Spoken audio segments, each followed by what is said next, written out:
Good good afternoon.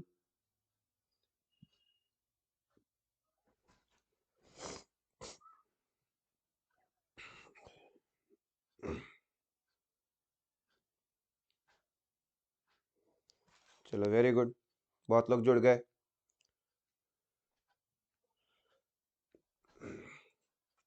देखो, पिछले class में हम लोग केमिकल बॉन्डिंग के बारे में बात किए थे, जिसमें हम लोग पहला जो थ्योरी था लुईस कोसेल थ्योरी, वो हम लोग डिस्कस कर रहे थे। और उसके बाद हम लोग कुछ मॉलिक्यूल्स और आयंस का लुईस स्ट्रक्चर बनाना सीखे। याद करो, हम लोग लुईस स्ट्रक्चर उसी का बना सकते हैं जिसमें एक सेंट्रल एटम होता है और जो सभी सराउंडिंग एटम्स हैं वो सेंट्रल एटम से जुड़े हुए हैं।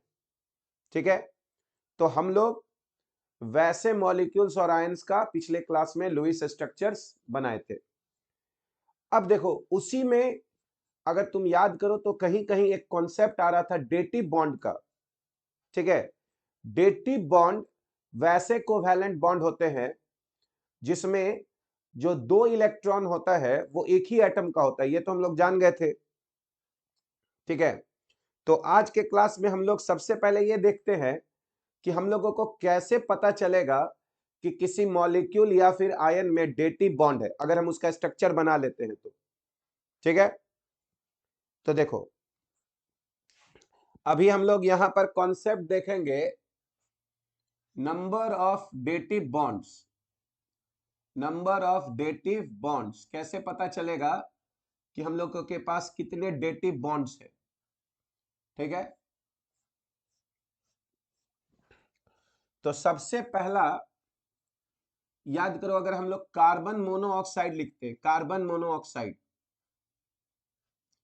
याद करो यहां माइनस है और यहां प्लस है। तो देखो, जब सेंट्रल एटम सेकेंड पीरियड का होता है, जैसे कि कार्बन हो गया, नाइट्रोजन हो गया या ऑक्सीजन हो गया, तो तुम देखोगे इस कार्बन पर माइनस है और इस ऑक्सीजन पर प्लस है। तो बताओ, क्या यहां पर एक डेटिव बॉन्ड है कि नहीं? हम लोग बताए थे एडजेसेंट प्लस माइनस का मतलब है कि जिस पर प्लस आ रहा है वो इलेक्ट्रॉन दिया है और जिस पर माइनस आया वो इलेक्ट्रॉन लिया है। तो यहां पर एक डेटिव बॉन्ड है। ठीक है, वेरी गुड, यहां पर एक डेटिव बॉन्ड है। याद करो, हम लोग इसी को ऐसे भी रिप्रेजेंट कर सकते हैं, सी डबल बॉन्ड ओ ऐसे, और यहां पर एक डेटिव बॉन्ड ऐसे भी रिप्रेजेंट कर सकते हैं। तो इसमें हम लोगों के पास एक डेटिव बॉन्ड है, वेरी गुड। ठीक है, तो इसमें नंबर ऑफ डेटिव बॉन्ड्स हम लोगों का एक हो गया। ठीक है, इसको हम लोग ए बोल देते हैं, ए। अब देखो बी, बी में याद करो ओजोन।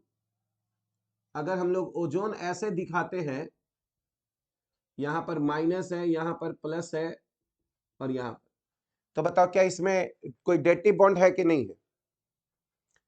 इसमें भी अगर हम लोग देखें तो एक डेटिव बॉन्ड है, क्योंकि यहाँ एडजेसेंट प्लस माइनस है, इसीलिए हम लोग इसको भी ऐसे लिख सकते हैं। यहां पर एक डेटिव बॉन्ड ऐसे, तो इसमें भी हम लोगों के पास एक डेटिव बॉन्ड है। ठीक है, वेरी गुड। अच्छा, अब देखो, तो एक चीज तो हम लोग को समझ में आ रहा है कि अगर हम लोग स्ट्रक्चर बना ले और अगर स्ट्रक्चर में हमको एडजेसेंट प्लस माइनस दिख रहा है तो मेरे पास एक डेटिव बॉन्ड होगा।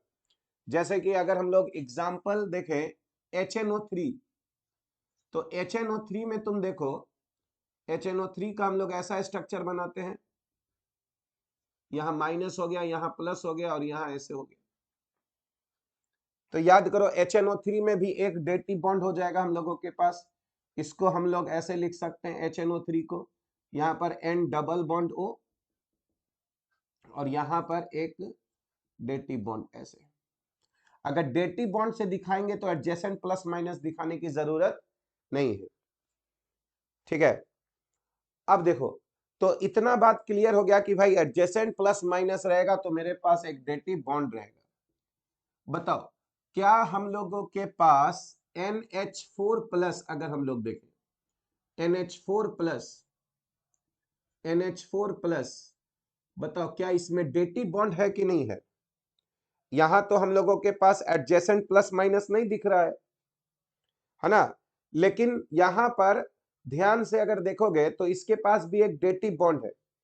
तो याद करो, अगर हम लोगों के सेंट्रल एटम पे चार्ज हो, अगर सेंट्रल एटम पे चार्ज है और बाकी सराउंडिंग एटम पे चार्ज नहीं है, इसका मतलब है कि जरूर इसके पास एक डेटिव बॉन्ड है। क्योंकि याद करो, अमोनिया जो रहा होगा, अमोनिया के पास याद करो एक लोन पेयर है, और जब H प्लस आया होगा तो यही अपना लोन पेयर इसको दिया होगा, और यहां पर लोन पेयर के देने के कारण यहां पर एक बॉन्ड बन गया। चूंकि नाइट्रोजन इलेक्ट्रॉन दिया है तो उस पर प्लस आ जाएगा, उस पर प्लस आ जाएगा, और इस हाइड्रोजन पर माइनस आ जाएगा, प्लस माइनस न्यूट्रलाइज हो जाएगा। यानी अगर हमको सेंट्रल एटम पे चार्ज दिख रहा है और सराउंडिंग एटम पे चार्ज नहीं दिख रहा है, तो जरूर सेंट्रल एटम पे चार्ज इसलिए आया होगा क्योंकि वो अपना लोन पेयर दिया है, और सराउंडिंग एटम या तो प्लस या माइनस रहा होगा, जो इलेक्ट्रॉन लेने या देने के बाद अपने चार्ज को न्यूट्रलाइज कर दिया होगा। तो बताओ, क्या अमोनिया में NH4 प्लस, अमोनियम आयन में कोई डेटिव बॉन्ड है कि नहीं है?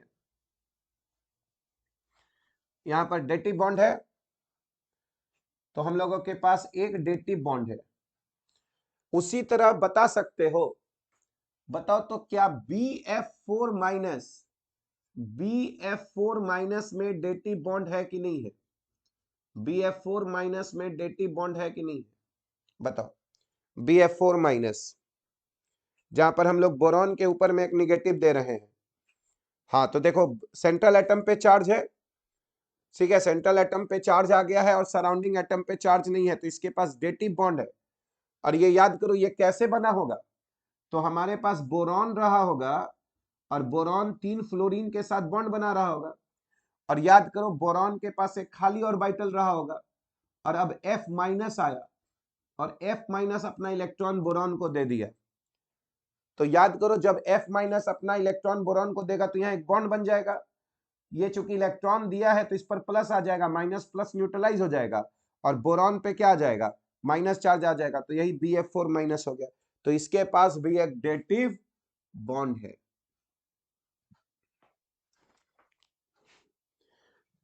याद है N2O5, N2O5 में कितने डेटिव बॉन्ड्स हैं? N2O5 पिछले क्लास में याद करो हम लोग लिखे थे, N2O5 कितने डेटिव बॉन्ड्स है? 2, वेरी गुड। N2O5 का स्ट्रक्चर याद करो, N डबल बॉन्ड O था ऐसे, और यहां था ऐसे।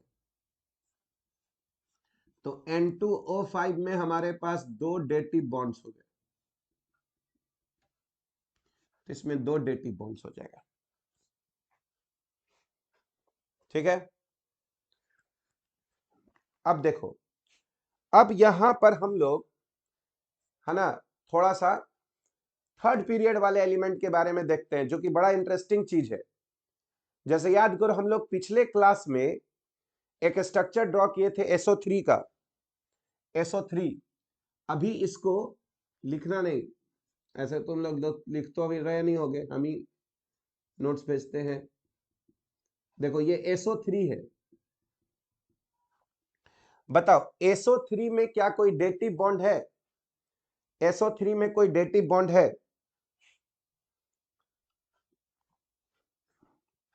यस या नो, क्या लगता है बताओ। तो यहां पर ध्यान से देखो, SO3 में तुमको कायदे से कोई डेटिव बॉन्ड तुमको नजर नहीं आएगा, ठीक है। यहां पर डबल बॉन्ड है, डबल बॉन्ड है, डबल बॉन्ड है, ठीक है। फिर भी तुम देखोगे कि कुछ किताब में SO3 को ऐसे लिखा जाता है, SO3 को कुछ किताब में ऐसे लिखा जाता है, ऐसे। तो अब सवाल उठता है कि पहला स्ट्रक्चर और दूसरा स्ट्रक्चर में अगर तुम ध्यान से देखो तो दूसरा वाला स्ट्रक्चर ये तब लिखा जाता है जब ये लोग मानते हैं कि भाई सल्फर के पास 8 से ज्यादा नहीं देना है। तो अभी देखो सल्फर के पास 2, 2, 4, 2, 6 और 2, 8 है। यानी ये स्ट्रक्चर तब लिखा जाता है जब हम लोग ये मानते हैं कि भाई सल्फर के पास 8 से ज्यादा नहीं दे सकते हैं। पर बताओ क्या ये बात सही है? क्या सल्फर के पास हम 8 ही इलेक्ट्रॉन दे सकते हैं या 8 से ज्यादा भी दे सकते हैं? 8 से ज्यादा दे सकते हैं कि नहीं? 8 से ज्यादा भी दे सकते हैं। हाँ, 8, ये बात हमको हमेशा समझना है। तो कायदे से देखो, कायदे से जब ये पूछा जाता है ना, कायदे से जब ये पूछा जाता है कि SO3 में कोई डेटिव बॉन्ड है कि नहीं है, तो वहां एक वर्ड छोड़ दिया जाता है। वहां पर बोला जाता है, वहां पर क्वेश्चन ये होना चाहिए था कि according to Lewis Kossel theory, है ना, how many dative bonds are present in SO3। तो एक्चुअल में लुइस कोसेल थ्योरी के अनुसार से पूछना चाहिए। ऐसे तो रियल स्ट्रक्चर SO3 में हम यहां पर देखेंगे और इसमें तो कोई डेटिव बॉन्ड नहीं है। पर जब कभी भी सेंट्रल एटम सल्फर हो या फास्फोरस हो या क्लोरीन हो, तो वहां पर जब डेटिव बॉन्ड पूछा जाता है ना, तो according to Lewis Kossel theory के अनुसार से पूछा जाता है कि मतलब हमको 8 से ज्यादा नहीं रखना है, तब हम लोगों को डेटिव बॉन्ड पूछा जाता है। तो तुम क्या करो, यहां पर ध्यान से देखो, सल्फर के पास कुल मिलाकर कितना इलेक्ट्रॉन है? तो सल्फर के पास कुल मिलाकर 12 इलेक्ट्रॉन हो गया है, यानी 8 से कितना ज्यादा है? तो 8 से 4 ज्यादा है, ठीक है। तो जितना ज्यादा होगा उसको 2 से डिवाइड कर दो, उतने ही डेटिव बॉन्ड्स आ जाए according to Lewis Kossel theory. तो इस बात को समझना कि अगर कोई SO3 में डेटिव बॉन्ड्स पूछता है तो ये according to Lewis Kossel theory पूछा जाता है। और यही कारण है कि हम लोग इसमें इसको कुछ लोग ऐसे भी लिख सकते हैं, पर ये लुइस कोसेल थ्योरी के अनुसार से है।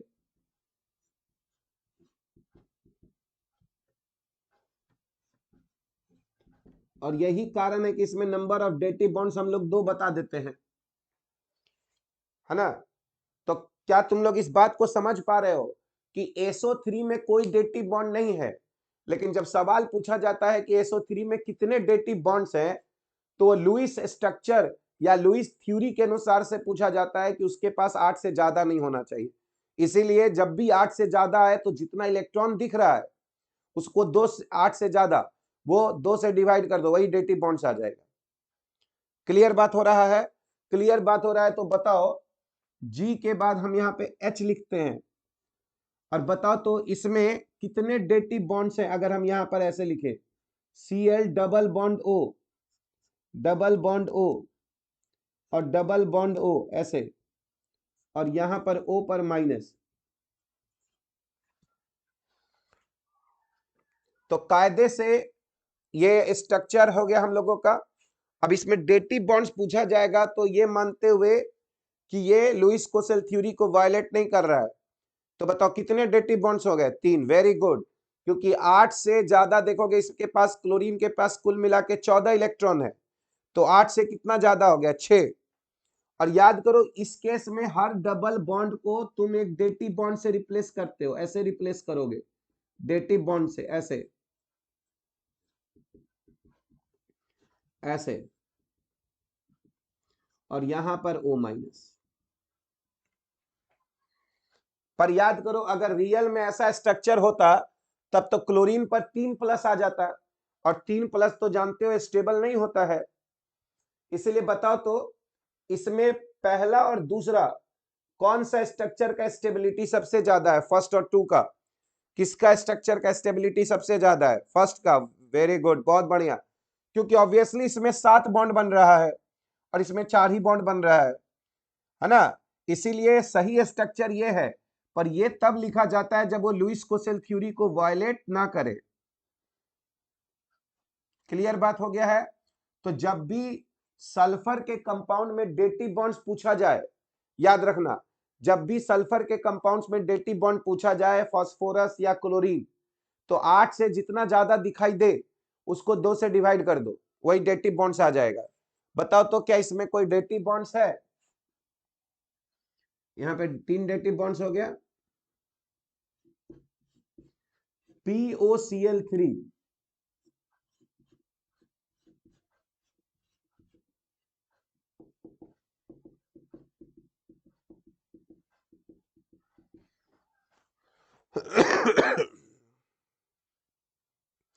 14 कैसे है? क्लोरीन के अराउंड बात कर रहे हैं, क्लोरीन के अराउंड बात कर रहे हैं ना। 2 2 4 2 6 2 8 2 10 2 12 2 14।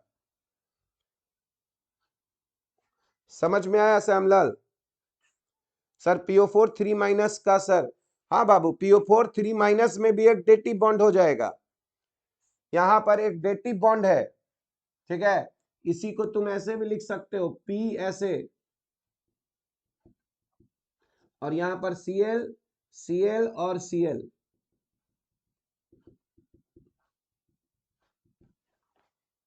तो इसमें एक डेटिव बॉन्ड हो गया, क्योंकि इसमें फास्फोरस के अराउंड तुम अगर इलेक्ट्रॉन देखो इसमें तो 10 आएगा, तो 8 से ज्यादा है।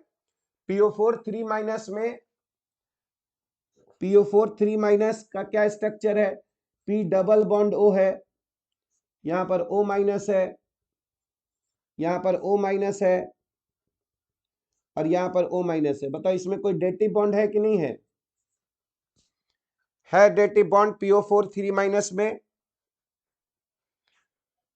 तो सल्फ फास्फोरस के अराउंड देखो टोटल 10 इलेक्ट्रॉन दिख रहा होगा, तो इसमें एक डेटिव बॉन्ड हो गया। वेरी गुड, इसमें एक डेटिव बॉन्ड हो गया। इसी को तुम ऐसे भी लिख सकते हो, P, यहां पर एक डेटिव बॉन्ड, और यहां पर O पर माइनस।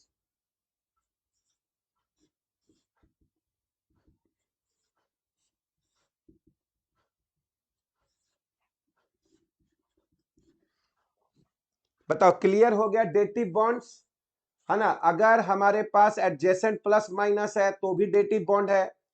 अगर सेंट्रल एटम, तो इंपॉर्टेंट बात क्या हुआ? इंपॉर्टेंट बात हो गया, याद रखना, कि अगर हमारे पास एडजेसेंट एडजेसेंट अगर प्लस एंड माइनस है तो भी डेटिव बॉन्ड है। दूसरा, if if charge is if charge is only if charge is only at central atom तो भी है डेटिव बॉन्ड, ठीक है। और तीसरा जो है, in case of third period central atom, in case of third period central atom, in case of third period central atom having more than 8 electrons। तो ये 3 केस से तुम पकड़ लोगे कि कहां कहां डेटिव बॉन्ड्स हो जाएगा।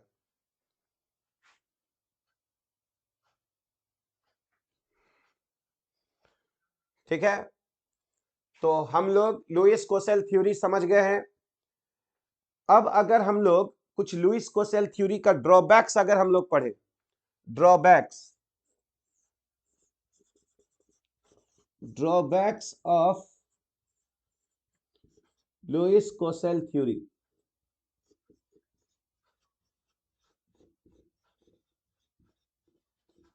देखो लुईस कोसेल थ्योरी कहता था कि सभी एटम इसलिए कंबाइन करते हैं क्योंकि वो अपने आउटर मोस्ट में 8 इलेक्ट्रॉन रखना चाहते हैं।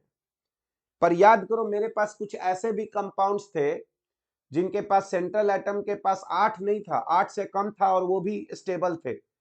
लेकिन लुईस कोसेल थ्योरी तो इस बात को वो प्रूफ नहीं कर पाया कि ऐसा क्यों हो रहा है। तो सबसे पहला देखोगे ड्रॉबैक्स में हमारे पास है ना कंपाउंड्स ऐसे भी थे, कंपाउंड्स विथ याद करो incomplete octet, compounds with incomplete octet, जिसका ऑक्टेट पूरा नहीं था। ऐसे ही कंपाउंड को हम लोग हाइपोवैलेंट कंपाउंड्स भी बोलते थे, हाइपोवैलेंट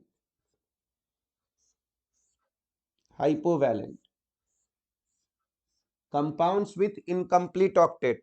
याद करो इसके एग्जाम्पल में तुम लिख सकते हो BeCl2।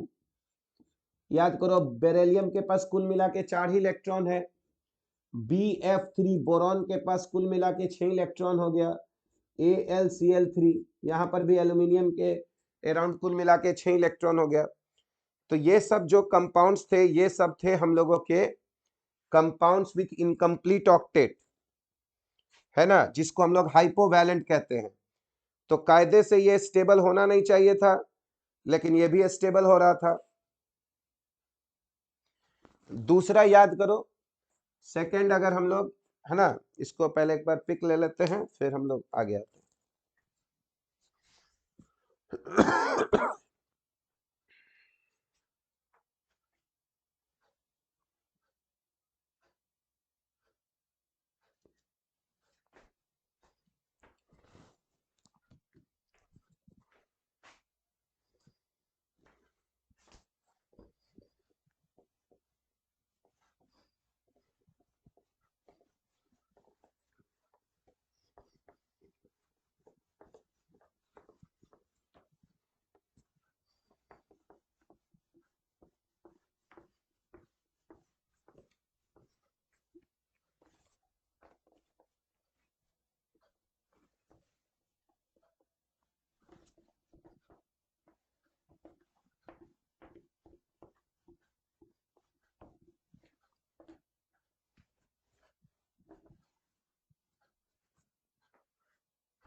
तो देखो पहला था कंपाउंड्स विथ इनकम्प्लीट ऑक्टेट, दूसरा था हम लोगों का कंपाउंड्स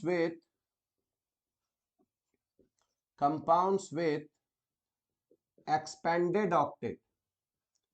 एक्सपेंडेड ऑक्टेट का मतलब जिसके पास 8 से भी ज्यादा इलेक्ट्रॉन्स था, और ऐसे कंपाउंड्स को याद करो हम लोग बोलते हैं हाइपर वैलेंट। हाइपर मतलब ज्यादा, ठीक है, तो hypervalent compounds, compounds with expanded octet hypervalent. जैसे कि याद करो अगर हम लोग बोले एक PCl5 तो याद करो फास्फोरस 5 बॉन्ड बना रहा है, तो उसके पास तो कुल मिलाकर कितने इलेक्ट्रॉन्स हो जाएंगे, 10 हो जाएंगे, है ना। PCl5 में अगर देखा जाए तो P, ठीक है, सीधा हम लोग ऐसे ही लिख देते हैं, ठीक है, PCl5। उसी तरह याद करो SF6।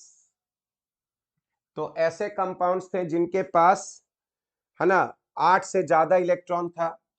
इसी में तुम अगर एक देखो है ना, तो तुम क्लोरीन का एक ले लो जैसे HClO4, तो इन सबके पास जो है वो 8 से ज्यादा इलेक्ट्रॉन था। फास्फोरस में यहाँ 10 है, सल्फर में यहाँ 12 है, क्लोरीन के अराउंड यहाँ पे 14 इलेक्ट्रॉन आ जा रहा है, ठीक है।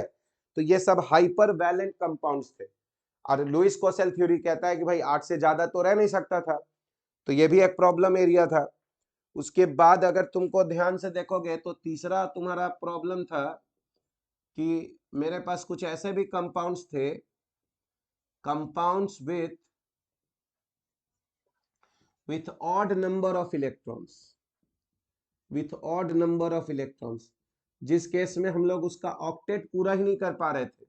हम लोग सिर्फ सेप्टेट पूरा कर रहे थे, कंपाउंड्स है ना with odd number of electrons, जैसे कि अगर हम लोग एग्जांपल में देखें NO है ना, BNO2, तो ये सब कंपाउंड्स में भी ऑक्टेट पूरा नहीं था, लेकिन ये सब स्टेबल हो रहा था। ठीक है, तो ये सब एक्सेप्शंस थे। एक्सेप्शंस तो बहुत सारा हम लोग ले सकते हैं कि लुईस कोसेल थ्योरी को बॉन्ड लेंथ का जानकारी नहीं था, बॉन्ड स्ट्रेंथ का जानकारी नहीं था। ठीक है, लेकिन मेनली एक और हम लोग ड्रॉबैक पढ़ेंगे जिसके कारण से सेकंड थ्योरी आया, जिसको हम लोग कहते हैं valence shell electron pair repulsion theory. तो यहां पर हम लोग देख रहे थे कि जो कोवैलेंट मॉलिक्यूल्स होते हैं उनका एक शेप होता है, जैसे मीथेन टेट्राहेड्रल होता है, वाटर वी शेप का होता है। तो लुईस कोसेल थ्योरी को शेप के बारे में जानकारी नहीं था, है ना, कि बॉन्ड्स के बीच में कितना एंगल बनेगा, ठीक है, और ये मॉलिक्यूल किस शेप का होगा। यानी यहां पर जो मेन इंपॉर्टेंट हम लोग ड्रॉबैक देखेंगे कि दिस थ्योरी है ना, this theory had no idea, this theory had no idea about shape of covalent molecules, shape of covalent molecules। इसको कोवैलेंट मॉलिक्यूल्स के शेप के बारे में कोई आइडिया नहीं था, और इसी चीज को अगला थ्योरी जो है वो डील करता है, जिसको हम लोग क्या बोलते हैं, valence shell electron pair repulsion theory. तो सेकंड थ्योरी क्या था हम लोगों का, valence shell electron, valence shell electron pair repulsion, जिसको हम लोग VSEPR बोलते हैं, valence shell electron pair repulsion theory.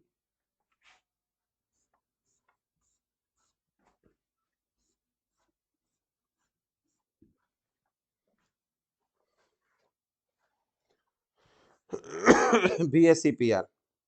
अब देखो ये थ्योरी क्या बोलता है, तो इसका नाम ही है valence shell electron pair repulsion.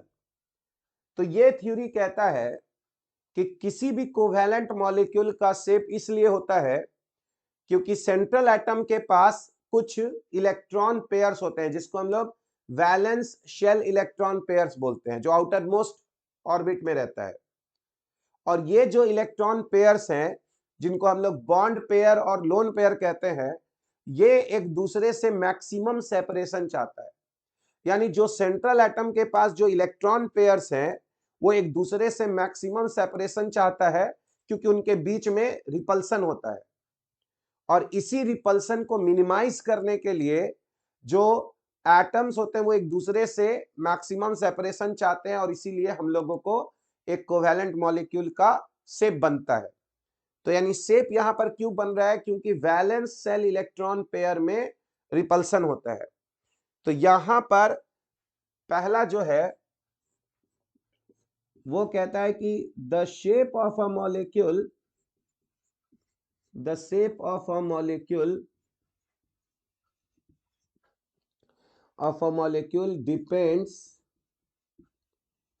depends upon the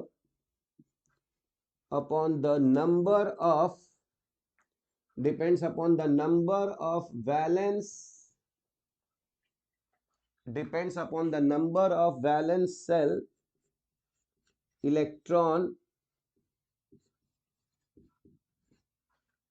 pair of central atom। बताओ कितने टाइप के इलेक्ट्रॉन पेयर्स होते हैं, these valence shell electron pairs are of two types। ये दो प्रकार के होते हैं valence shell electron pair, two types. याद करो, एक होता है बॉन्ड पेयर, इसी को हम लोग BP लिखते हैं, और दूसरा होता है लोन पेयर, और इसी को हम लोग एलपी लिखते हैं, bond pair BP and lone pair LP. ठीक है, तो these valence shell electron pairs are of two types, bond pair and lone pair. और इनके बीच में क्या होता है, these electron pairs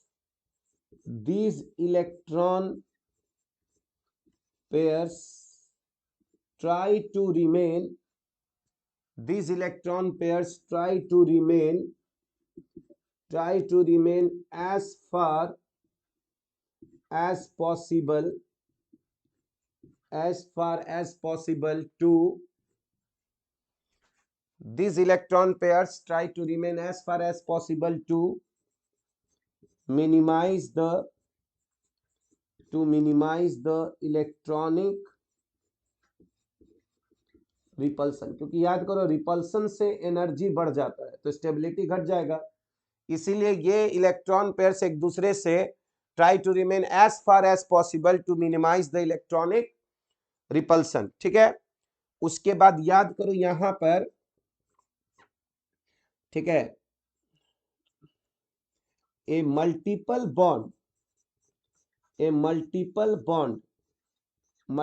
बॉन्ड का मतलब हो जाएगा डबल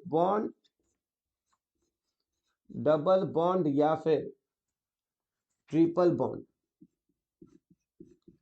एक मल्टीपल बॉन्ड जो है, ए मल्टीपल बॉन्ड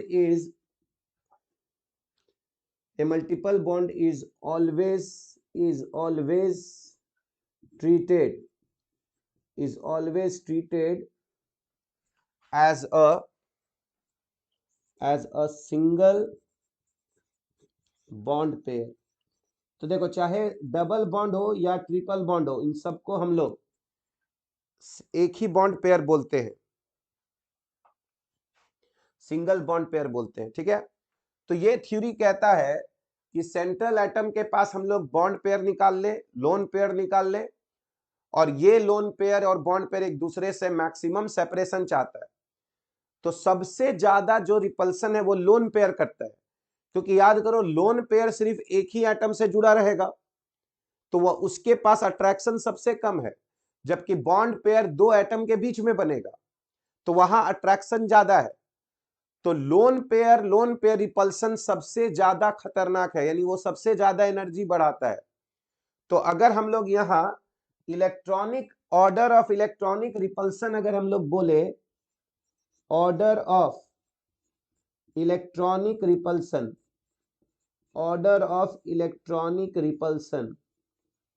सबसे ज्यादा रिपल्सन किसमें होगा, ऑर्डर ऑफ इलेक्ट्रॉनिक रिपल्सन। तो तुम समझ सकते हो लोन पेयर में रिपल्सन सबसे ज्यादा होगा, उसके बाद लोन पेयर और बॉन्ड पेयर में रिपल्सन होगा, और सबसे कम रिपल्सन बॉन्ड पेयर में होगा। यानी सबसे पहले मॉलिक्यूल क्या मिनिमाइज करना चाहेगा, पहले वो लोन पेयर रिपल्सन को मिनिमाइज करना चाहेगा, क्योंकि उस रिपल्सन से सबसे ज्यादा एनर्जी बढ़ता है। ठीक है, तो इसीलिए लोन पेयर रिपल्सन सबसे ज्यादा होगा, फिर लोन पेयर बॉन्ड पेयर, और उसके बाद बॉन्ड पेयर होगा। यहां तक क्लियर बात है?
तो देखो अब हम लोग एक एक करके सारे केसेस को डिस्कस करेंगे, जिसमें याद करो सबसे पहला हम लोगों का केस आता है व्हेन बॉन्ड पेयर 2 हो और लोन पेयर 0 हो। इसका एक एग्जाम्पल देखोगे तो BeCl2। याद करो BeCl2 में बेरिलियम सेंट्रल एटम है, तो बताओ यहां पर बेरिलियम सेंट्रल एटम है और 2 क्लोरीन सराउंडिंग एटम है। तो बेरिलियम के लिए बॉन्ड पेयर का संख्या हो गया 2, क्योंकि जितने सराउंडिंग एटम्स होते हैं वही बॉन्ड पेयर होते हैं। तो बेरिलियम के लिए कितने सराउंडिंग एटम्स हैं? 2, तो बॉन्ड पेयर हो गया 2। और याद करो लोन पेयर सेंट्रल एटम पे कितना होता है, कैसे निकालते हैं? तो टोटल वैलेंस इलेक्ट्रॉन निकालेंगे, तो क्लोरीन का 7 होता है, तो 7 गुना 2 14, और बेरिलियम का वैलेंस इलेक्ट्रॉन 2 है, तो 14 और 2 16। तो बताओ कितना लोन पेयर आ जाएगा? 0, है ना। 16 माइनस 8 इंटू बॉन्ड पेयर। याद करो लोन पेयर निकालने का क्या फॉर्मूला बताए थे? Total valence electron minus 8 into bond pair divided by 2। तो देखो यहाँ पे 16 माइनस 16 बटा 2, 0 आ जाएगा। तो बॉन्ड पेयर क्या हो गया? 2, और लोन पेयर हो गया 0 BeCl2 में। कोई दिक्कत नहीं है। तो देखो तो इसका जो शेप होगा इस केस में, जब बॉन्ड पेयर 2 लोन पेयर 0 होता है, तो इस शेप को हम लोग लीनियर बोलते हैं। लीनियर, इस शेप को क्या बोलते हैं हम लोग? लीनियर। ठीक है, जैसे तुम देखोगे यहां पर, तो यहां पर बेरिलियम रहेगा, यहां पर Cl रहेगा, यहां पर Cl रहेगा। सराउंडिंग को अपना 6 दे देंगे, कोई दिक्कत नहीं है। और ये देखो ये बॉन्ड एंगल 180 डिग्री हो गया। तो ये देखोगे ये लीनियर शेप हो गया। तो बॉन्ड पेयर 2 और लोन पेयर 0 क्या हो जाता है? लीनियर। ये याद रखना पड़ेगा, ठीक है। अब देखो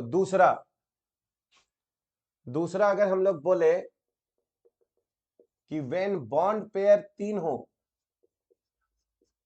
और लोन पेयर 0 हो, तो इसका एग्जाम्पल है BF3। देखो BF3 में बोरॉन सेंट्रल एटम है और 3 फ्लोरीन एटम है, तो सराउंडिंग एटम की संख्या 3 हो गई। तो बोरॉन के पास बॉन्ड पेयर 3 हो गया, और लोन पेयर निकालोगे तो टोटल वैलेंस इलेक्ट्रॉन फ्लोरीन में 7 होता है, तो 7 इंटू 3 21 हो गया, और बोरॉन में 3 होता है, तो 24 माइनस 24 हो जाएगा। तो लोन पेयर 0 हो जाएगा। और इस तरह के शेप को हम लोग ट्राइगोनल क्या बोलते हैं? ट्राइगोनल प्लेनर बोलते हैं। ट्राइगोनल प्लेनर, है ना। यानी कि बोरॉन कहां पर रहेगा? बोरॉन सेंटर पे रहेगा, है ना। और तीनों जो फ्लोरीन है वो एक दूसरे के साथ मैक्सिमम सेपरेशन कितने पे बनाएगा? 120 डिग्री पे। ये डॉटेड बता रहा है, कोई बॉन्ड नहीं है, ये डॉटेड बता रहा है कि ये एक प्लेन में है। और ये एंगल हम लोगों का 120 डिग्री हो जाएगा, बॉन्ड एंगल BF3 में। है कि नहीं बात? BF3 में बॉन्ड एंगल 120 डिग्री हो जाएगा।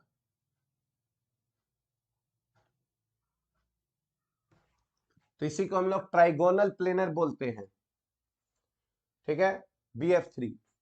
अब इसी में देखो एक वेरिएशन है कि व्हेन बॉन्ड पेयर, देखो व्हेन बॉन्ड पेयर 2 आ गया, बॉन्ड पेयर 2 आ गया और लोन पेयर 1 आ गया, जैसे कि SO2 में तुम देखोगे बॉन्ड पेयर 2 है, क्योंकि सल्फर सेंट्रल एटम है और 2 ऑक्सीजन है, तो बॉन्ड पेयर 2 हो गया। और लोन पेयर निकाल के देखोगे तो टोटल वैलेंस इलेक्ट्रॉन यहां 18 है, तो लोन पेयर 1 हो गया। तो अब देखो सल्फर के पास 2 बॉन्ड पेयर है और 1 लोन पेयर है, तो हम लोग 3 लाइन तो हमेशा निकालेंगे सल्फर से। तो देखो 3 लाइन निकालेंगे सल्फर से ऐसे, 1 2 और 3। एक जगह याद करो हम लोग लोन पेयर रख देंगे, ये लोन पेयर हो गया। और एक जगह ऑक्सीजन और एक जगह ऑक्सीजन, और ऑक्सीजन हमको पता है डबल बॉन्ड बनाता है, तो यहाँ 4 और यहाँ 4। तो देखो ये जो शेप बनेगा, इस शेप के लिए इस लोन पेयर को ढक दो, शेप जो है लोन पेयर को ढक दो तो ये वी शेप या बेंट शेप आएगा, है ना। तो यहां पर तुम देखोगे तो ये लोन पेयर के कारण, है ना, बॉन्ड एंगल परफेक्ट 120 डिग्री नहीं बन पाएगा, क्योंकि सब बॉन्ड पेयर लोन पेयर से थोड़ा दूर भागना चाहेगा। ठीक है, तो यहां पर ये जो स्ट्रक्चर बनता है, इस स्ट्रक्चर को हम लोग वी शेप और बेंट शेप बोलते हैं। वी शेप या फिर बेंट शेप बोलेंगे दो बॉन्ड पेयर और एक लोन पेयर को।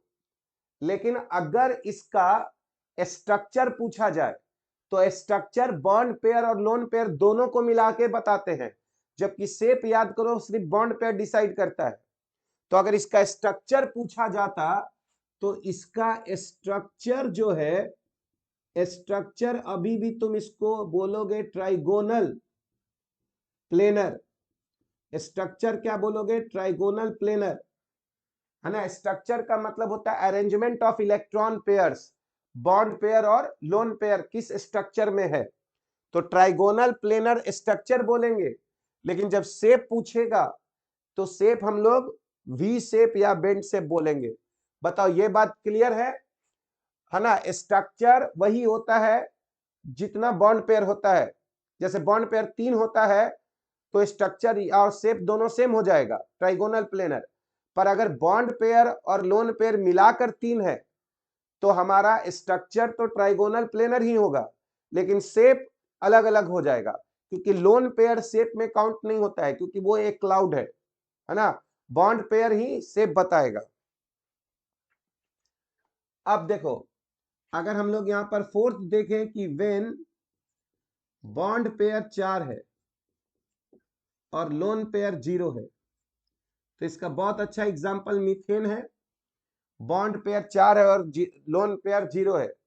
और याद करो, 4 चीज में मैक्सिमम सेपरेशन 90 डिग्री पे नहीं होता है।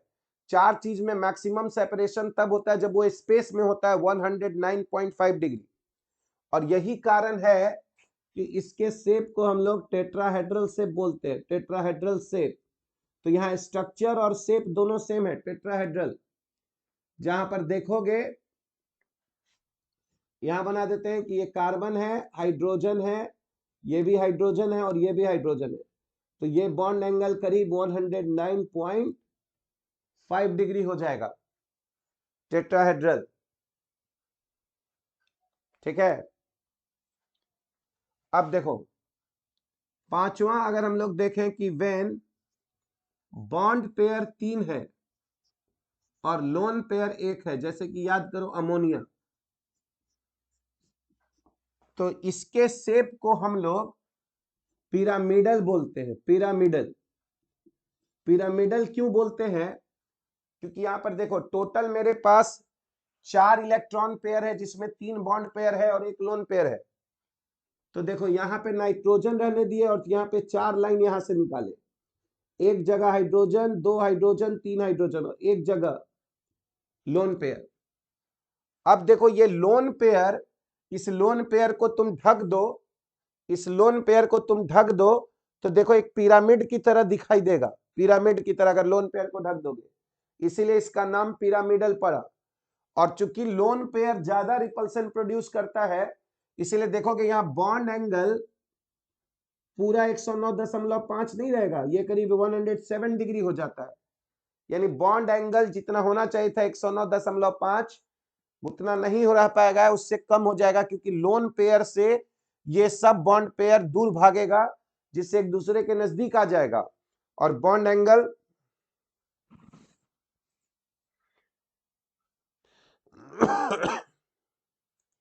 SO2 या SO3 में सेंट्रल एटम SO2 होगा। आशीष क्या बोल रहे हो? SO2O3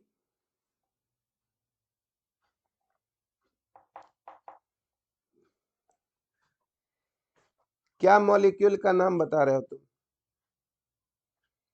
SO2SO3, SO2 अगर बोल रहे होगे तो SO2 या SO3 में सेंट्रल एटम सल्फर होगा, तो इसके शेप को पिरामिडल बोलते हैं। अब देखो, अगर बॉन्ड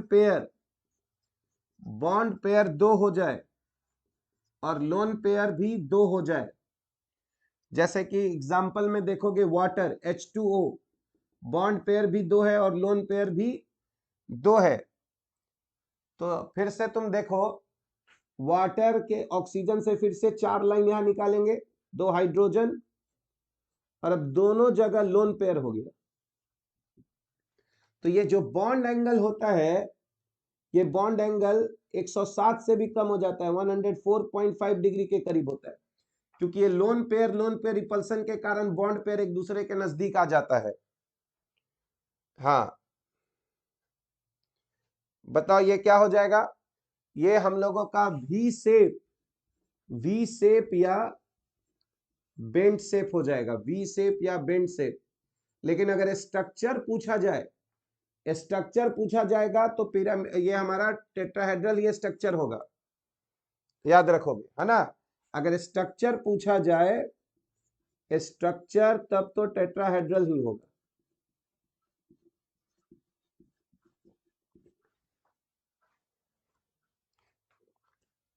अब देखो नेक्स्ट, अगर हम लोग देखें, व्हेन बॉन्ड पेयर 5 होता है और लोन पेयर 0 होता है, सबसे अच्छा एग्जाम्पल है इसका PCl5।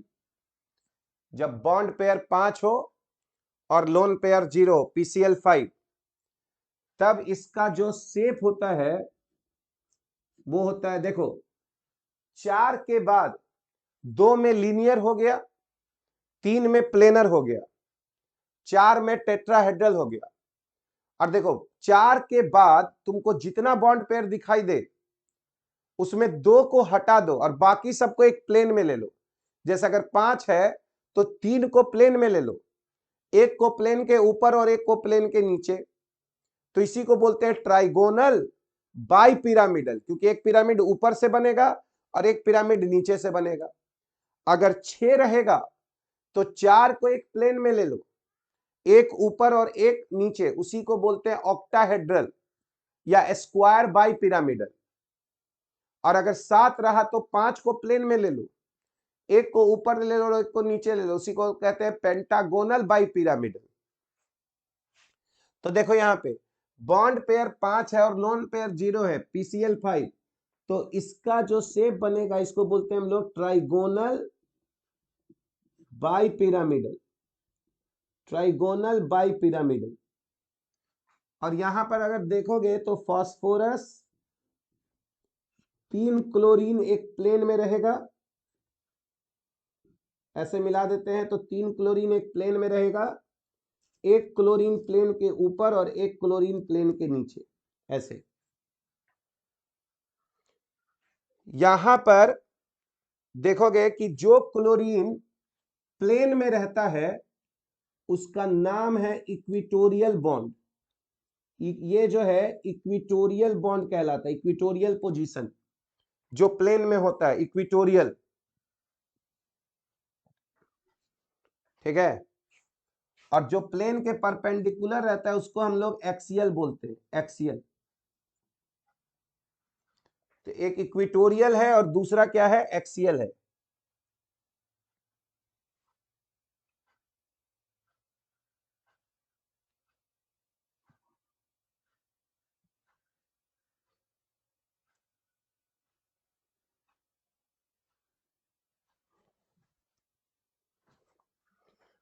चलो दिख रहा है? तो बताओ कितने इक्विटोरियल बॉन्ड हो गए? 3 इक्विटोरियल बॉन्ड हो गया और 2 एक्सियल बॉन्ड हो गया। और याद करो इक्विटोरियल के बीच में एंगल, इक्विटोरियल के बीच में एंगल 120 डिग्री है, और इक्विटोरियल और एक्सियल के बीच में बॉन्ड एंगल 90 डिग्री, ठीक है। तो 3 इक्विटोरियल है और 2 एक्सियल है। तो तुम देखो, अगर हमको लोन पेयर रखने की बात आएगी कि एक लोन पेयर कहां पे रखेंगे, तो देखो इक्विटोरियल पे जगह ज्यादा है क्योंकि 120 डिग्री का एंगल बन रहा है, और एक्सियल पे जगह कम है क्योंकि 90 डिग्री का एंगल बन रहा है। तो अगर हमको ट्राइगोनल बाई पिरामिडल में कहीं अगर लोन पेयर रखने का जरूरत आएगा, ये बहुत इंपॉर्टेंट पॉइंट है, तो बताओ लोन पेयर किस पोजीशन पे रहेगा? इक्विटोरियल पोजीशन पे रहेगा कि एक्सियल पोजीशन पे रहेगा? अगर हम लोग एक इक्विटोरियल एक लोन पेयर को रखना चाह रहे हैं तो हाँ, तो लोन पेयर हमेशा इक्विटोरियल पोजीशन पे रहता है ट्राइगोनल बाई पिरामिडल में, और जो मोर इलेक्ट्रोनिगेटिव एटम है उसको हम लोग एक्सियल पोजीशन पे रखते हैं। तो ये बड़ा इंपॉर्टेंट पॉइंट है, याद रखना कि ट्राइगोनल बाई पिरामिडल में अगर हम लोग आएंगे, यानी जब टोटल इलेक्ट्रॉन पेयर 5 रहेगा, इन ट्राइगोनल बाई पिरामिडल में, इन ट्राइगोनल बाई पिरामिडल में लोन पेयर जो है वो इक्विटोरियल पोजीशन पे ऑक्यूपाई करता है, इक्विटोरियल पोजीशन पे ऑक्यूपाई करता है लोन पेयर। और जो मोर इलेक्ट्रोनिगेटिव एटम है, मोर इलेक्ट्रोनिगेटिव एटम जो है वो एक्सियल पोजीशन को ऑक्यूपाई करता है, ये एक्सियल पोजीशन को ऑक्यूपाई करता है। ये क्यों ऑक्यूपाई करता है ये हम लोग बेंस रूल में पढ़ेंगे, पर ये इंपॉर्टेंट पॉइंट है कि लोन पेयर इक्विटोरियल पोजीशन पे जाता है। तो बताओ अगर हम लोग यहां अगला एक देखते हैं कि when bond pair 4, when bond pair 4 हो गया है और लोन पेयर 1 हो गया है, तो इसका एग्जाम्पल है SF4। SF4 में देखोगे बॉन्ड पेयर 4 है और टोटल इलेक्ट्रॉन निकालोगे तो 34 आ जाएगा, तो 34 माइनस 32 डिवाइडेड बाई 2, तो एक लोन पेयर आ जाएगा SF4। तो देखो इसमें जो है टोटल इलेक्ट्रॉन पेयर देखो 4 और 1 5 है, तो हम लोग सल्फर से 5 निकालेंगे ना, 1 2 3 4 और 5, और याद करो एक जगह हम लोग लोन पेयर रख देंगे और बाकी 4 जगह फ्लोरीन रख देंगे, समझे? और ये देखो इस स्ट्रक्चर को C100 बोलते हैं। याद करो पार्क में एक झूला लगा रहता है जिसमें ऐसे लगा रहता है, ठीक है, तो यहां पर एक आदमी बैठा रहता है, यहां पर एक आदमी बैठा रहता है, ठीक है, इसको पकड़ के इसको पकड़ के, तो ये उसी तरीके से तुम देखो यहां शेप बन रहा है C100, ठीक है। तो इस स्ट्रक्चर को क्या बोलते हैं हम लोग? इस स्ट्रक्चर को बोलते हैं C100 स्ट्रक्चर। तो बॉन्ड पेयर 4 और लोन पेयर 1 रहता है तो उसको हम लोग C100 बोलते हैं। स्ट्रक्चर याद रखो अभी भी ट्राइगोनल बाई पिरामिडल ही आएगा, है ना। अब बताओ अगर हम लोग यहां वेन बॉन्ड पेयर 3 ले लेते हैं और लोन पेयर 2 ले लेते हैं, जैसे कि ClF3, ठीक है, तो तुम देखोगे ClF3 में क्लोरीन है और यहां पर हम लोगों के पास ऐसे 2 बॉन्ड है, तो यहां एक लोन पेयर इक्विटोरियल पे, दूसरा लोन पेयर इक्विटोरियल पे, और फ्लोरीन फ्लोरीन और फ्लोरीन हम लोग यहां पर रख रहे हैं, देखो। और इस शेप को देखोगे तो ये शेप टी शेप कहलाएगा, टी शेप, इसीलिए इसको हम लोग टी शेप बोलते हैं, टी शेप। तो 3 बॉन्ड पेयर, जबकि याद करो स्ट्रक्चर जो है, ये हम बार बार बता रहे हैं, स्ट्रक्चर टोटल जोड़ के बोला जाता है, तो स्ट्रक्चर अभी भी इस दोनों का ट्राइगोनल बाई पिरामिडल ही होगा।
तो देखो 9 तक में हम लोग देख लिए थे। 10th, व्हेन बॉन्ड पेयर 2 हो और लोन पेयर 3 हो। इसका एग्जाम्पल हो गया XEF2, जब बॉन्ड पेयर 2 है और लोन पेयर 3 है, और उस केस में हम लोगों का शेप हो जाता है लीनियर। क्योंकि देखो टोटल मेरे पास 5 इलेक्ट्रॉन पेयर हो गया, तो 3 प्लेन में हो गया, एक प्लेन के ऊपर एक प्लेन के नीचे। तो याद करो जो लोन पेयर होगा, ये लोन पेयर तीनों इक्विटोरियल पे आ जाएगा, और 2 फ्लोरीन जो है वो एक्सियल पोजीशन पे आ जाएगा। स्ट्रक्चर जो है, अभी तुम जागे हो आदित्य? नहीं, स्ट्रक्चर जो है वो बॉन्ड पेयर और लोन पेयर कुल मिलाकर बोला जाता है। तो अगर बॉन्ड पेयर 3 है, मान लो लोन पेयर 2 है, तो टोटल हो गया 5, तो उसको हम लोग ट्राइगोनल बाई पिरामिडल ही बोलेंगे, शेप अलग बोलते हैं हम लोग। समझ गए? बोलने का बात हुआ। बताओ क्या यहां 3 लोन पेयर है, पर तीनों लोन पेयर देखो 120 डिग्री पे है, तो ये तीनों लोन पेयर बताओ एक दूसरे के प्रभाव को कैंसिल कर देगा कि नहीं करेगा? तीनों लोन पेयर एक दूसरे के प्रभाव को कैंसिल कर देगा, इसीलिए यहां पर बॉन्ड एंगल परफेक्ट 180 डिग्री होगा। यानी कोई जरूरी नहीं है कि लोन पेयर हो तो बॉन्ड एंगल, है ना, चेंज हो जाएगा। अगर लोन पेयर सब एक दूसरे के प्रभाव को कैंसिल कर दिया तो बॉन्ड एंगल उतना ही रह जाएगा जितना होना चाहिए था। ठीक है, अब देखो, अब अगला आ जाएगा व्हेन बॉन्ड पेयर हो गया हम लोगों के पास 6 और लोन पेयर हो गया 0, और इसका एग्जाम्पल हो जाएगा SF6। ठीक है, और इसके शेप को हम लोग ऑक्टाहेड्रल बोलते हैं, ऑक्टाहेड्रल। एक्चुअल में बोलना चाहिए था स्क्वायर बाई पिरामिडल, क्योंकि यहां पर ध्यान से देखोगे तो सल्फर बीच में रहेगा, 4 फ्लोरीन एक प्लेन में आ जाएगा, 4 फ्लोरीन एक प्लेन में आ जाएगा। देखो ये डॉटेड बताने के लिए कि प्लेन में आ जाएगा, एक फ्लोरीन प्लेन के ऊपर और एक फ्लोरीन प्लेन के नीचे। और इसमें याद करो इक्विटोरियल के बीच में भी 90 डिग्री है, और इक्विटोरियल और एक्सियल के बीच में भी 90 डिग्री है, मतलब यहां कोई इक्विटोरियल और कोई एक्सियल नहीं है। ऑक्टाहेड्रल में कोई इक्विटोरियल और कोई एक्सियल नहीं है, क्योंकि यहां पर सारा बॉन्ड एंगल 90 डिग्री का है।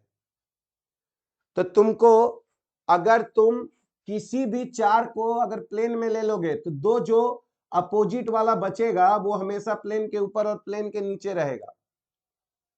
ठीक है, तो इसमें देखो, अगर तुम सपोज करो ये जो बुक है, अगर तुम इसको एक प्लेन मानो,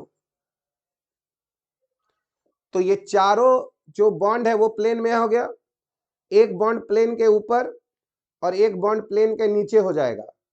तो तुम देखोगे कि अगर एज को मिला दो तो 4 ट्रायंगल ऊपर बनेगा और 4 ट्रायंगल नीचे बनेगा, इसीलिए इसको ऑक्टाहेड्रल बोला जा रहा है। और इसमें कोई इक्विटोरियल और कोई एक्सियल नहीं है। तो बताओ यहां एक लोन पेयर कहां रखा जा सकता था? यहां एक लोन पेयर हम किसी भी पोजीशन पे रख सकते हैं। यह बात समझ में आ रहा है?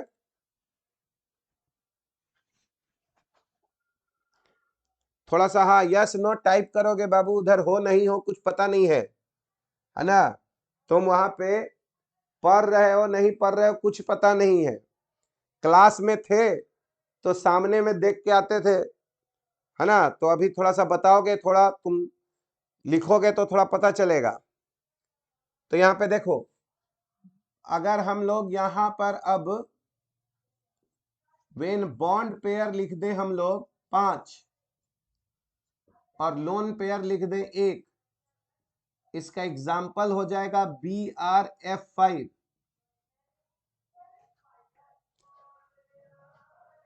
तो देखो इसका जो शेप होता है इसको हम लोग बोलते हैं स्क्वायर, और जो बाई पिरामिडल था वो चेंज होके हो गया स्क्वायर पिरामिडल। तो तुम यहां पर देखोगे स्क्वायर पिरामिडल ब्रोमीन है, 4 बॉन्ड प्लेन में होगा, एक ऊपर और एक नीचे। तो यहां पर फ्लोरीन फ्लोरीन फ्लोरीन फ्लोरीन 4 एक प्लेन में हो गया, एक फ्लोरीन प्लेन के ऊपर और एक जगह हमारा हो गया लोन पेयर। इसको बोलते हैं, अगर ये दोनों तरफ होता तो याद करो इसी को स्क्वायर बाई पिरामिडल या ऑक्टाहेड्रल बोलते, पर एक पिरामिड तो खत्म हो गया क्योंकि वहां लोन पेयर आ गया, इसीलिए बाई पिरामिडल के जगह हो गया स्क्वायर पिरामिडल। बताओ क्या इस लोन पेयर के कारण यहां परफेक्ट 90 डिग्री का बॉन्ड एंगल बनेगा क्या, कि थोड़ा गड़बड़ हो जाएगा लोन पेयर रिपल्सन के कारण? हाँ, लोन पेयर रिपल्सन के कारण यहां परफेक्ट 90 डिग्री बॉन्ड एंगल नहीं आ पाएगा। अब देखो यही हमारा स्क्वायर पिरामिडल हो गया, ये स्क्वायर पिरामिडल हो गया, और ये हमारा ऑक्टाहेड्रल हो गया।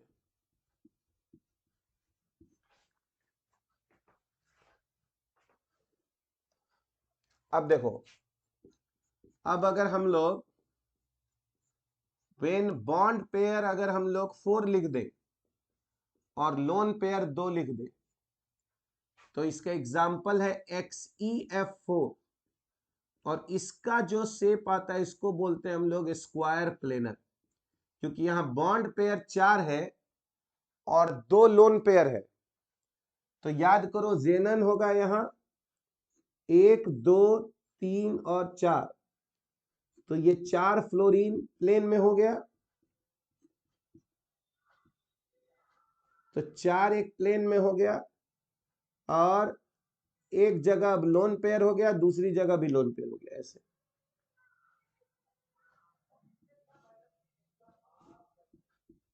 ठीक है, बताओ क्या ये दोनों लोन पेयर एक दूसरे को कैंसिल कर देगा कि नहीं कर देगा? बताओ क्या ये लोन पेयर एक दूसरे को कैंसिल कर देगा?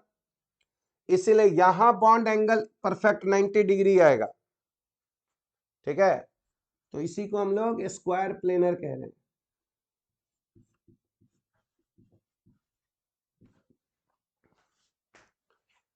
अब देखो 14, व्हेन बॉन्ड पेयर 7 हो जाए और लोन पेयर 0 हो जाए, जैसे कि IF7, तो इसका नाम हो जाएगा, देखो 5 एक प्लेन में हो जाएगा तो पेंटागोनल, और यहां पर bi pyramidal, pentagonal bi pyramidal. तो देखो आई को हम लोग सेंटर पे रख के 5 को एक प्लेन में रख दे रहे हैं ऐसे। तो देखो यहां पर फ्लोरीन हो गया,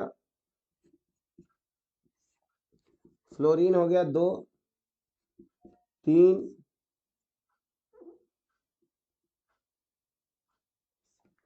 4 5 फ्लोरीन हो गया। और याद करो एक फ्लोरीन को ऐसे दिखा सकते हैं प्लेन के ऊपर, और एक को दिखा सकते हैं प्लेन के नीचे।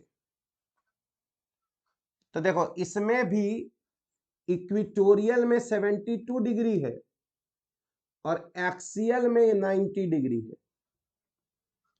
बताओ यहां पर कहां जगह ज्यादा है ना? अभी तो हम लोग इसको पेंटागोनल बाई पिरामिडल ही बोलेंगे आयुष। पहले मेरे को एक बात बताओ, यहाँ इक्विटोरियल पे ज्यादा जगह है कि एक्सियल पे ज्यादा जगह है?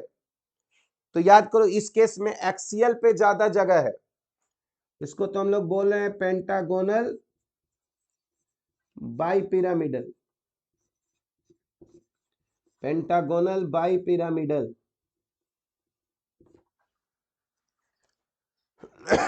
तो देखो हम लोगों को इतना तक याद रखना होगा 14।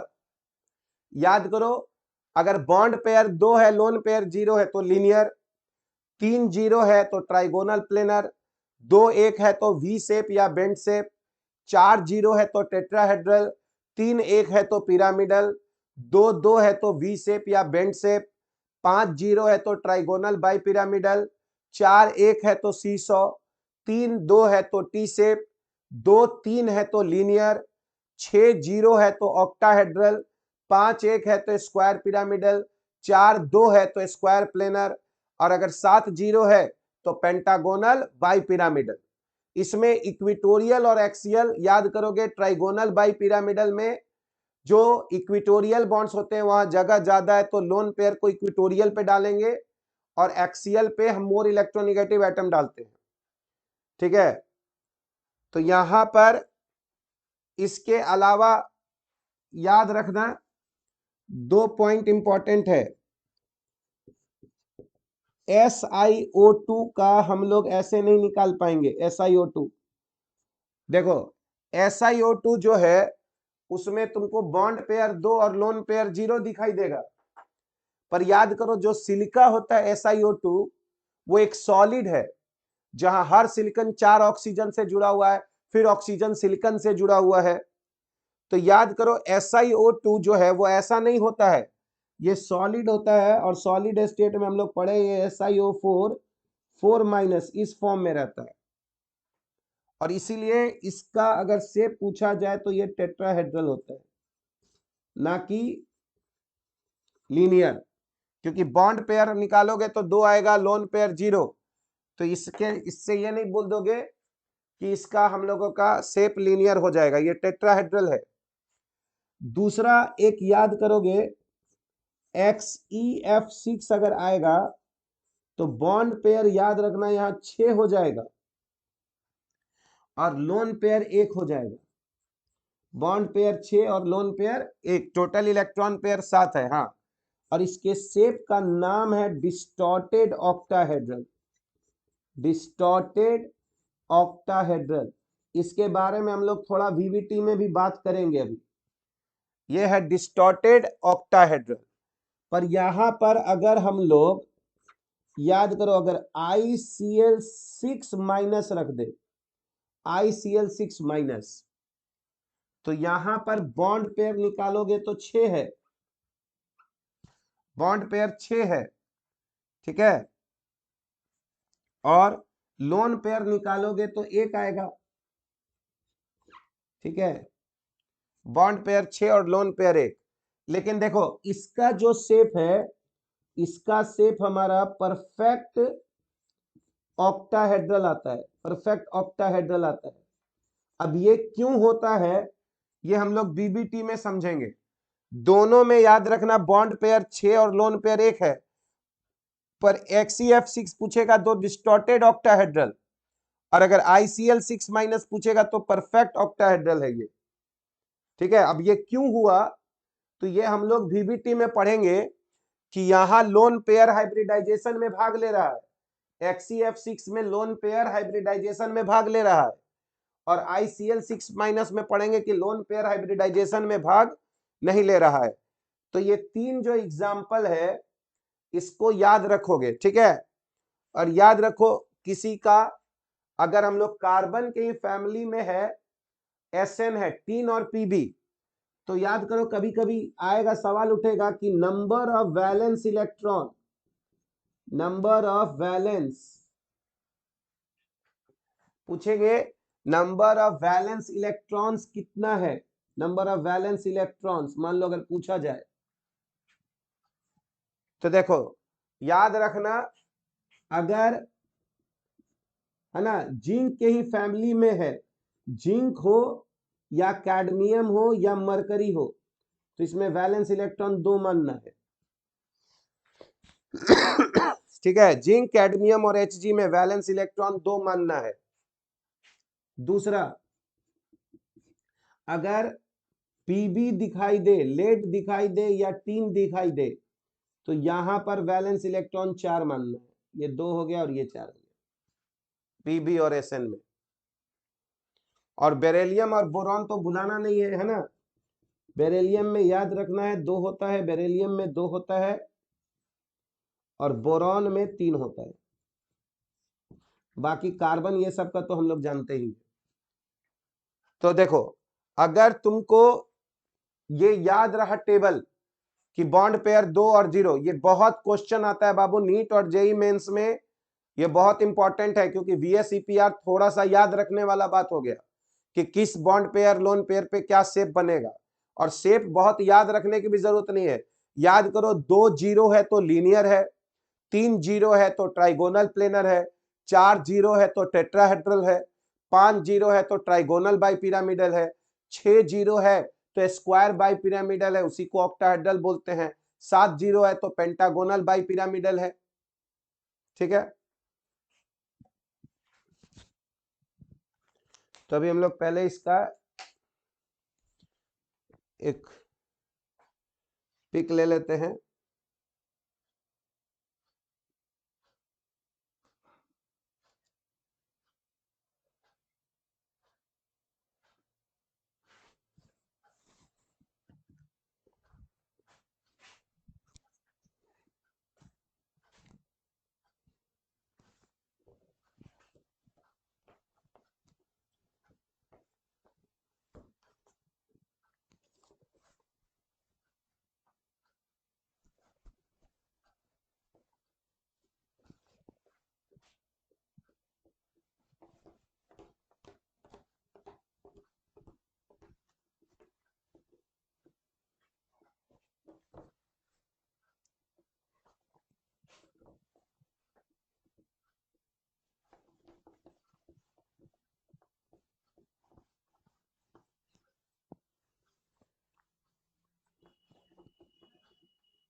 देखो, अब हम लोग कुछ क्वेश्चन देंगे और तुम लोगों को बताना है। क्वेश्चन है which is linear, which is linear in shape, कौन जो है वो इसमें लीनियर है। पहला है CO2, बी जो है वो है SnCl2, सी जो है वो है HgCl2,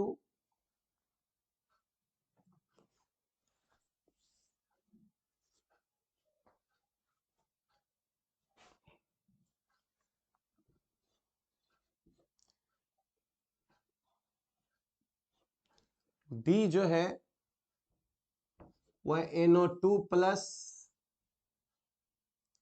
ई जो है वो है I3-।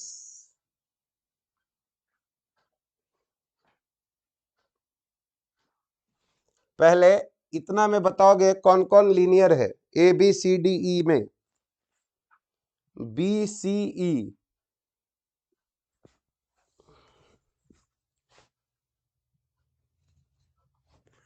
सही से बताओ, सब गलत गलत सलत बना रहे हो तुम लोग। सही से बनाओ, सब गलत सलत बनाए हो।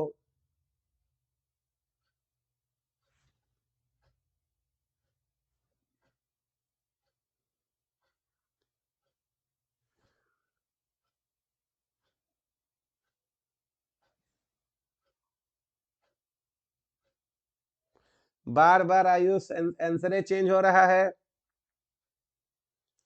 CO2 में बॉन्ड पेयर लोन पेयर निकालो, फाइनल आंसर सब लोग, final sir ACD।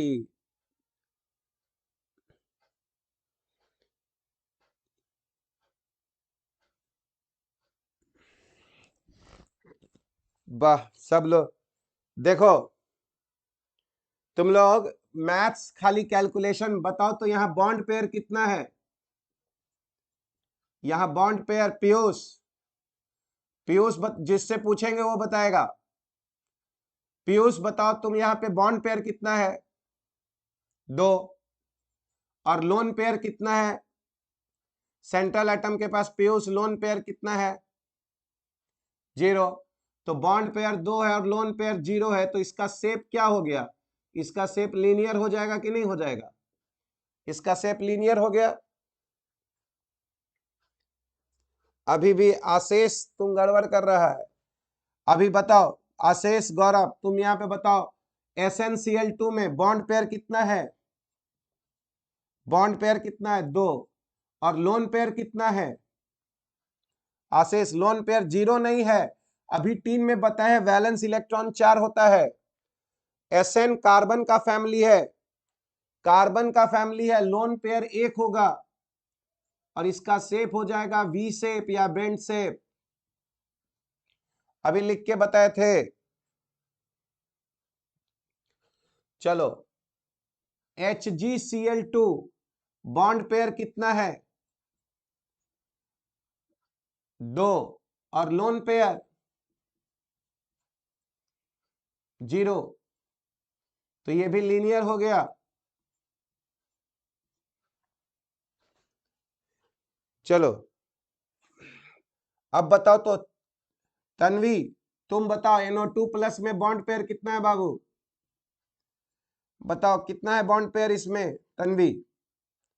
NO2 plus में कितने सराउंडिंग एटम है?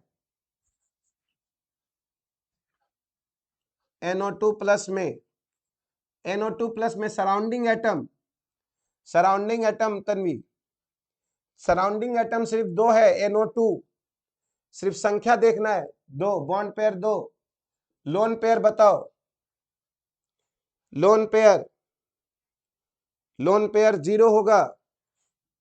अंकित तुम 16 लिख दे रहे रे, लोन पेयर 0 होगा, टोटल वैलेंस इलेक्ट्रॉन नहीं।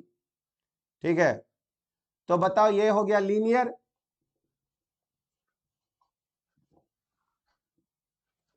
अब बताओ I3 माइनस,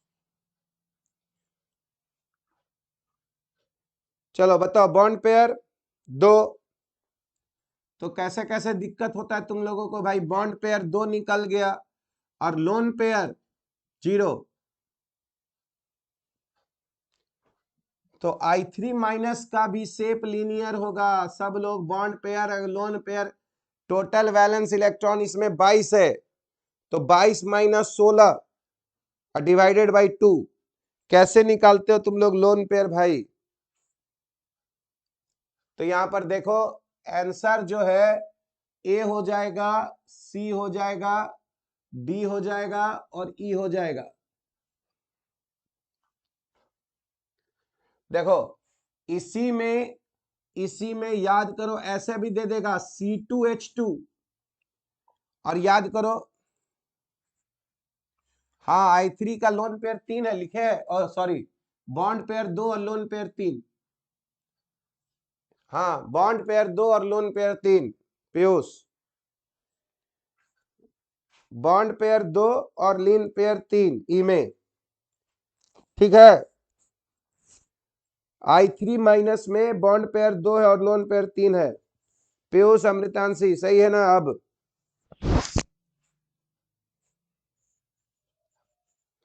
चलो C2H2 याद करो, ये ऐसा दिखाई देगा, ये एसिटिलीन है, ये एसिटिलीन है C2H2। याद करो इस कार्बन के पास भी 2 बॉन्ड पेयर है और इसका भी 2 बॉन्ड पेयर है, और हम लोग पढ़ चुके हैं ना एसिटिलीन ये sp हाइब्रिडाइज होता है, तो ये भी लीनियर होगा। ऐसे इस कार्बन का बॉन्ड पेयर 2 हो गया, लोन पेयर 0, और इस कार्बन का भी बॉन्ड पेयर 2 और लोन पेयर 0, ऐसे भी सोच सकते हैं।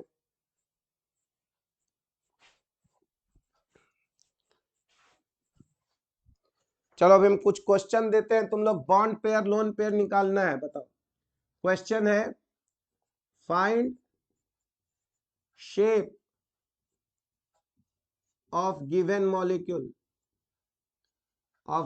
मॉलिक्यूल और ion.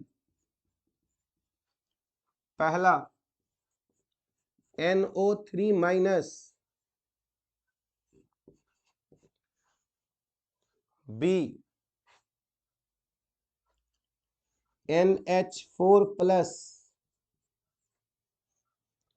C SO4 2 minus, B XeOF2।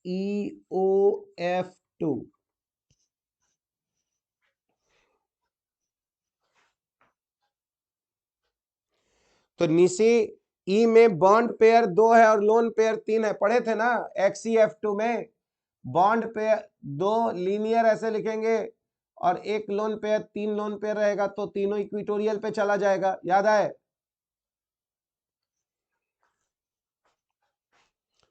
तीन दो में भी शेप लीनियर बनता है निशी, तीनों लोन पेयर इक्विटोरियल पे चला गया।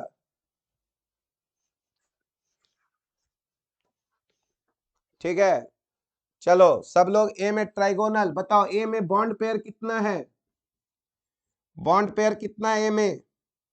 बॉन्ड पेयर 3 है, सराउंडिंग एटम की संख्या 3 है, तो बॉन्ड पेयर 3 हो गया। और लोन पेयर निकालोगे, लोन पेयर 0 हो गया, तो इसका शेप क्या हो जाएगा? वेरी गुड तन्वी, शेप क्या हो जाएगा बताओ तन्वी तुम? बॉन्ड पेयर 3 और लोन पेयर 0, बाबू शेप इसका क्या हो जाएगा? Trigonal planar. बॉन्ड पेयर 3 और लोन पेयर 0, क्या हो जाएगा shape? Trigonal planar. Very good, trigonal planar.